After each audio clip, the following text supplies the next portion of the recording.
Okay, good morning. I'm at home. Kikai no Nakana. Yeah, I just shaved my head for those of you who saw me with hair yesterday. I wanted to go over the tactical analysis of yesterday's game.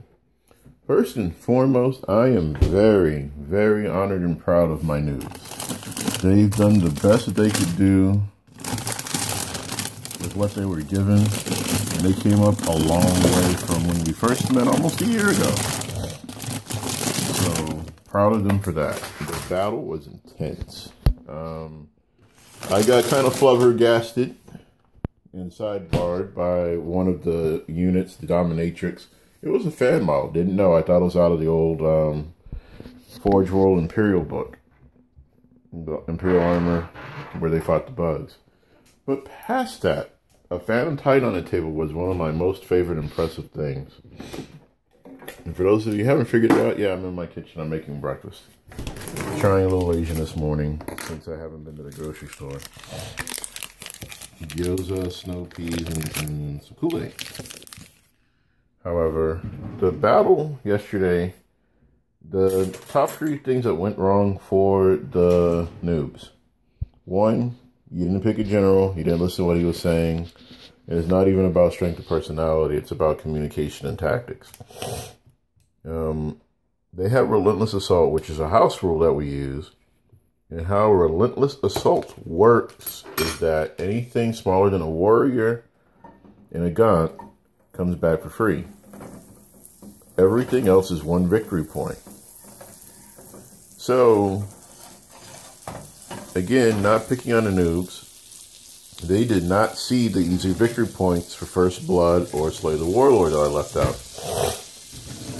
Frank saw where my Enclave was, and he went right after it like I was expecting him to. Me being a tile player and knowing what my upgrades should be in every sense of the word, I ran a lot of Interceptor.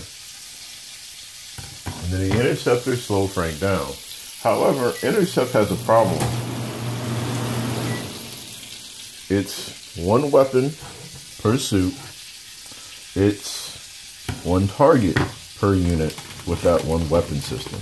They cannot do multiple intercepts. I had 5 units with intercept in one area. Had he had some support from his teammates and they overwhelmed me, I would have been wiped off the board early in turn 2. I didn't get Relentless Assault. All I was getting back were Fire Warriors, Pathfinders, and some Crisis suits. But not enough to really make a difference. My Rapid Insertion Force, I didn't really run a true Rapid Insertion Force yesterday. However, I did count them as a formation for giving them extra victory points. So, with that being said, all the boys really had to do was pick a side and beat us off the side. Problem number 2, too many little bugs. Endless Swarm, you only really need one maxed out. That's 180 models on the table.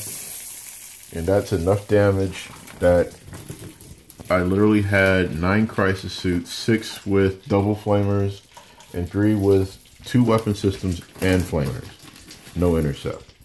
And with that being said, there's no way I could have statistically burned them off the map. My teammate was thinking that we were going to be facing a lot of tanks in Imperial Armor. We weren't. And he never really asked, so I'm not really upset. He brought a Phantom. He should have brought the Revenants with the Sonic Lances. We would have been roasting bugs all day. But overall, it was a great game played by all. And tactically, I really can't complain. I had a blast. The only thing with APOC games, my feet hurt. I have arthritis, and my feet were just killing me last night. But 3, communication is the key when you're playing a multiplayer APOC game.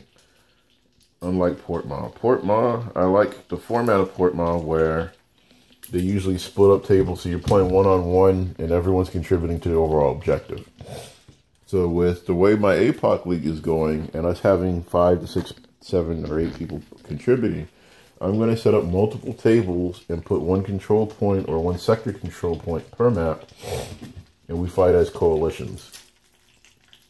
Fluff-wise, originally, the first big game that you guys probably saw in the last or an earlier post, the 40,000 point mega blowout narrative battle, The original fluff was the Tau and the Eldar, or Taudar, were supposed to align and push back the bugs and Imperial forces out of the sector.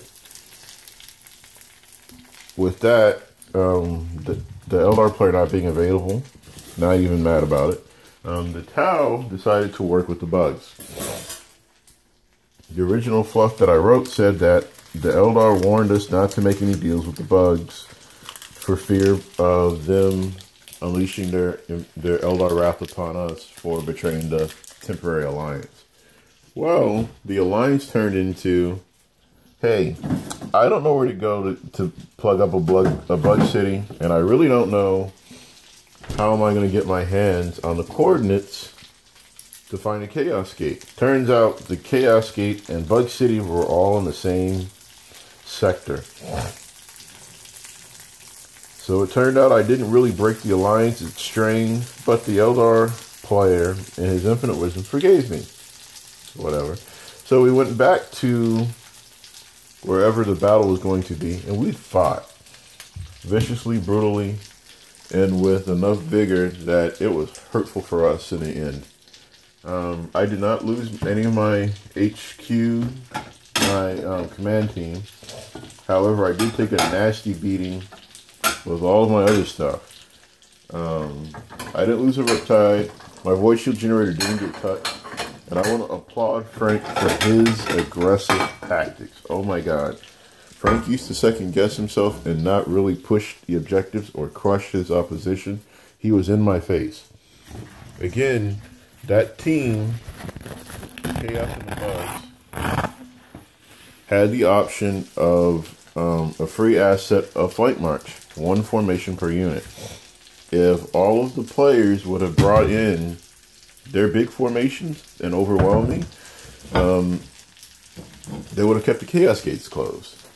Not only that, they would have had all the victory points.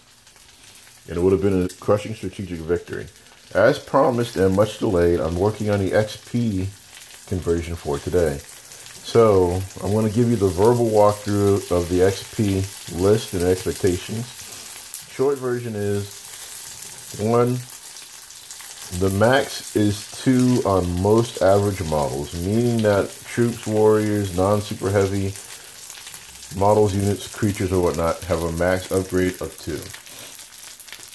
Monstrous creatures that are already Strength 8 and Strength 9 can only upgrade 1. Gargantuan creatures can't upgrade any. They're massive as it is. There's not much we can do to make them better. Come on now. Seriously? So, with all that being said, the way that it's going to progress is that I'm going to set up the Excel spreadsheet, get it posted to the group today in a PDF format with the rules. So, the southwest region of the map is open for D-weapons. So that means all the way up through Zone 5 is D-weapon season. The Eldar have been fighting for it, they've been pushing for it, and now they've successfully secured it. Tactical. Eldar Phantom Titans are really, really worth the points. Highlight, the boys almost psychic powered out the Phantom Titan in 1 turn. 20 whole points? I can't even top that.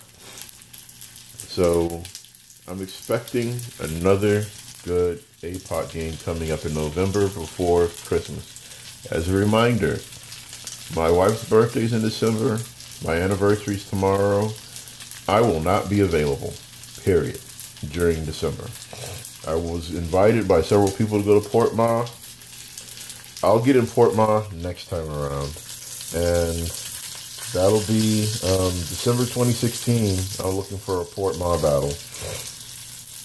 Because I don't think I'll be running another narrative. I think I'll be running just a little startup league for my guys unless we want to continue the narrative. So, yes, I have 30,000 points in Tau because someone mentioned in the comments, how do you have 30,000 points in Tau? I have a YouTube video. Go watch it. Next question that I had from fans in an email on our Facebook, am I getting the Storm Surges? Yes, Storm Surges are sexy. I proxied one in a narrative APOC battle. I didn't really understand how the Gargantuan FAQ was worded, so I didn't use it to its full potential. Will I be using my proxy again? Yes. Will I be trying out again? Of course I will. The 139 Supremacy proxy that I did, beautiful. Oh my God.